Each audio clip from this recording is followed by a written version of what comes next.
Salut toi.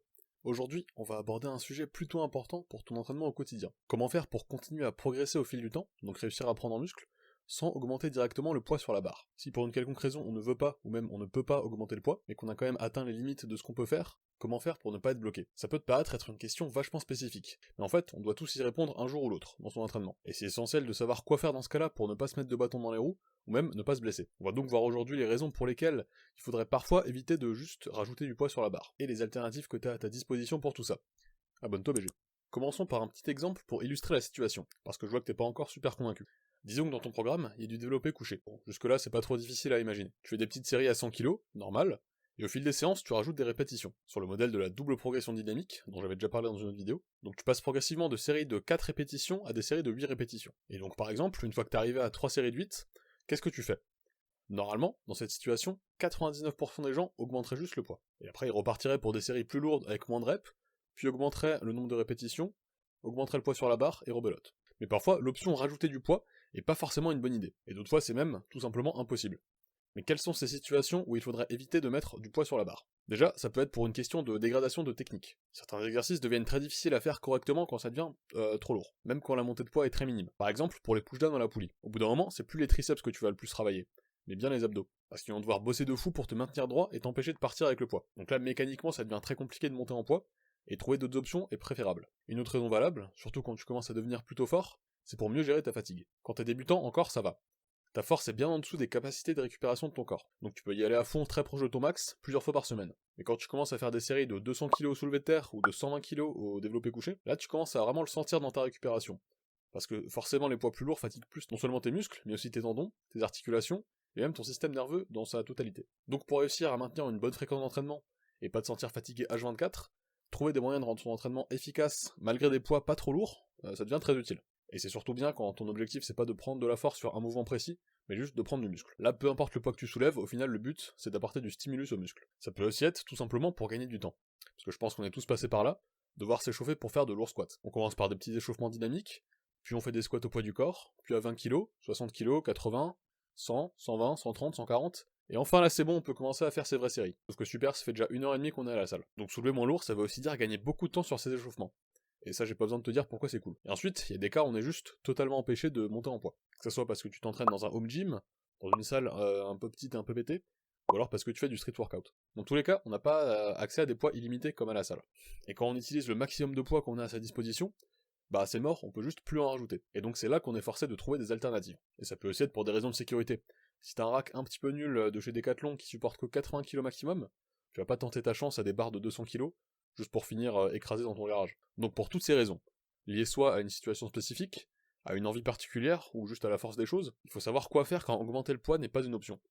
Et ça tombe bien, il y a plein d'alternatives. Commençons par le plus simple, que tu connais sûrement déjà.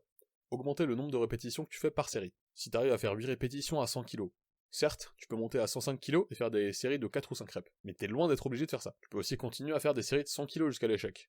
Et ça que tu fasses 9, 10, 12 ou même 15 reps. Tant que tu t'approches de l'échec, des séries jusqu'à 30 répétitions sont tout aussi efficaces pour la prise de muscle. Donc il y a vraiment pas d'inquiétude sur ce côté-là. C'est tout simple, mais c'est aussi pas facile à appliquer. Souvent on aime juste mettre plus de poids sur sa barre, ce qui font de voir cette progression. Ça je le comprends très bien.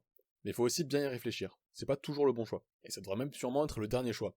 La dernière option, après que t'aies épuisé toutes celles qu'on va voir aujourd'hui. Bien sûr, des fois on se définit dans ton programme un chiffre de répétition à X à faire pour chaque série. Par exemple, des séries de 4 à 8 ou de 8 à 12. Mais rappelle-toi que c'est bien toi qui as écrit le programme pour tes besoins, et que c'est pas le programme qui contrôle tes entraînements par un décret divin. Donc adapte-le à tes besoins, et te force pas à faire X nombre de reps juste parce que c'est ton programme qui dit de faire ça. Et dans la même veine, tu peux aussi simplement augmenter le nombre de séries que tu fais en gardant le même poids. Ça a le même effet, ça permet d'avoir un stimulus plus important tout en gardant la même barre. Donc au lieu de te contenter de tes 3 séries de 8 reps, tu peux aller jusqu'à 4, voire même 5 séries. 5 par contre c'est plus ou moins le maximum pour faire de lourdes séries. Plus c'est souvent excessif pour un seul muscle dans une seule session d'entraînement. Et tu peux bien sûr augmenter à la fois le nombre de reps et le nombre de séries, c'est même très complémentaire. En combinant ça, tu devrais pouvoir tenir très longtemps sans avoir à changer le poids sur la barre. Ensuite, autre très bonne option, les techniques d'intensification. Ce sont toutes les techniques qui te permettent de rendre une série plus intense, plus stimulante, qui sont pas juste des répétitions à faire jusqu'à ce que t'en puisses plus. Et ensuite t'arrêter. Attention par contre, ce sont souvent des techniques très fatigantes.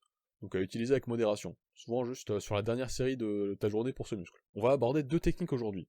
Le rest pause et le drop set. Commençons par le drop set. Ça consiste à faire une série normale avec un poids X, donc jusqu'à l'échec, et après tu reposes le poids. Puis une fois que tu atteint cet échec, tu vas diminuer le poids de la barre de 10 à 30%, et sans prendre de repos direct, refaire une série avec. Et si t'es motivé, tu peux même faire un deuxième drop set après ce deuxième échec, et donc diminuer une deuxième fois le poids de la barre de 10 à 30%. Donc par exemple, ça pourrait donner une série à 100 kg, puis à 80, puis à 60. C'est pas une technique secrète plus efficace que tout le reste, mais ça permet de repousser ses limites, mentales surtout, et d'apporter un stimulus similaire, en prenant moins de temps, et sans avoir à utiliser un poids plus lourd. Mais moi je te conseillerais plutôt de faire la deuxième technique, le rest pause. Cette fois, au lieu de diminuer le poids une fois que t'en peux plus, tu te reposes juste pendant quelques secondes, puis tu vas reprendre le même poids pour encore quelques répétitions, souvent 3 à 5. Puis tu vas le reposer, refaire quelques répétitions, etc. En général, on dit de te reposer pendant 3 grosses respirations, donc inspiration et expiration, puis de refaire 3 à 5 répétitions et de continuer jusqu'à ce que tu n'arrives plus à faire 3 reps, avec une technique à peu près potable. Bien sûr, c'est très modulable, tu peux prendre n'importe quel temps de repos entre 5 et 45 secondes. L'important c'est surtout d'aller à l'échec plusieurs fois d'affilée, qui est vraiment très difficile, mais aussi très stimulant. Donc attention non plus à pas faire ça sur du soulevé de terre ou du squat, c'est plutôt vénère. Et en parlant de temps de repos, tu peux aussi tout simplement diminuer le temps de repos que tu prends entre chaque série. Si de base tu prends 3 minutes entre 2 séries de développé couché, si au fil du temps tu arrives à faire le même nombre de reps avec seulement 2 minutes 30 de repos, tu auras progressé. Sans monter le poids. Et pareil avec 2 minutes, ce sera un nouveau progrès. Donc c'est un moyen plutôt efficace, mais aussi plutôt limité, parce que bon, au bout d'un moment tu peux pas trop diminuer le temps de repos sans niquer tes performances, sans sacrifier du stimulus. Mais en combinant cette technique avec d'autres moyens vus plus tôt, ça permet de rentrer un même poids plus efficace pendant plus longtemps. Et en plus ça fait gagner un peu de temps aussi. Et avant-dernier moyen qu'on va voir aujourd'hui, c'est tout ce qui a trait à la technique d'exécution. Au lieu de monter en poids dès que tu peux, essaye d'améliorer un petit peu ta technique. Essaye de faire des pauses en bas de 1 ou 2 secondes avant de remonter le poids. Essaye de ralentir tes négatives pendant 2 à 3 secondes, ou même d'avoir une position moins avantageuse. Par exemple, diminuer l'arche que tu fais avec ton dos au développé couché. Grâce à tous les moyens qu'on a vus jusqu'ici, tu peux vraiment extraire tout le stimulus possible d'un poids. Avant d'être vraiment forcé à monter en charge, tu auras large le temps. Si tu augmentes le nombre de séries, que tu augmentes le nombre de répétitions par série, que tu améliores ta technique, que tu diminues tes temps de repos, même en gardant un même poids pendant plusieurs mois, ça changera du tout au tout le stimulus que tu apportes à tes muscles. Et tout ça sans aucune montée en charge. Et enfin, même si tu fais tout ça, il y a encore un moyen d'extraire plus de résultats du même poids, ou même d'un poids inférieur. C'est d'accomplir une variation similaire mais plus difficile, qui nécessite moins de poids pour accomplir le même job, ou à peu près. C'est un peu de la triche de dire ça parce que c'est plus exactement le même exercice, et qu'il y a toujours des petites différences dans la manière dont ça attaque le muscle, mais globalement c'est la même chose. Par exemple, pour le développé couché, tu peux passer d'un développé plat à un développé à 30 degrés. Certes, ça biaise un petit peu plus l'exercice vers le haut du pec par rapport au plat, mais c'est vraiment pas grand chose. T'as un exercice tout aussi efficace sur lequel tu vas pouvoir mettre moins de poids, et quand même galérer. Et tu peux le faire avec plein d'exercices ça. Pour le soulevé de terre, tu peux faire du soulevé de terre roumain, ou vraiment n'importe quelle autre extension de hanche, et tu peux même passer à l'unilatéral. Par exemple, faire des split squats à la place des squats, ou des push-downs à une main plutôt que les push-downs classiques à la corde. Donc voilà, pour toutes les techniques qu'on a citées précédemment, il va parfois falloir que tu limites le poids que tu mettes sur la barre. Malheureusement. On a vu aujourd'hui les principaux moyens d'accomplir ça. Plus de répétitions, plus de séries, moins de temps de repos, utiliser tes techniques d'intensification, améliorer ta technique, et même utiliser une variation différente de l'exercice de base. Avec tout ça, tu devrais pouvoir t'en sortir. Mais attention, ça veut pas dire qu'il faut à tout prix ne pas monter en poids et garder le même poids un maximum de temps. Il faut pas aller trop vite en besogne. Par exemple, c'est une technique qu'on fait tous à un moment, mais on monte trop vite en poids et la technique se dégrade. Ça arrive parce qu'on est trop pressé à avoir des résultats. Bah j'espère que grâce à la vidéo d'aujourd'hui, tu auras quelques techniques pour mitiger un petit peu tout ça. Et donc si cette petite vidéo t'a été utile, je t'invite à t'abonner à la chaîne pour que je puisse sortir plus de vidéos qui t'aident à level up ton physique. Tu peux bien sûr mettre un like et la partager à un pote qui en aurait besoin. Par exemple ton pote qui monte trop vite en poids et qui a une technique dégueulasse sur le développé couché. Tu peux aussi aller voir les autres vidéos de la chaîne, comme la dernière sur comment garder la motivation et ne pas abandonner la muscu au bout de 2 semaines. Comme on l'a tous déjà fait aussi. Si t'as une quelconque question ou suggestion, je t'invite à la poser en commentaire et je me ferai un plaisir d'y répondre. Et sinon, merci d'avoir regardé, c'était Soub, et à la prochaine.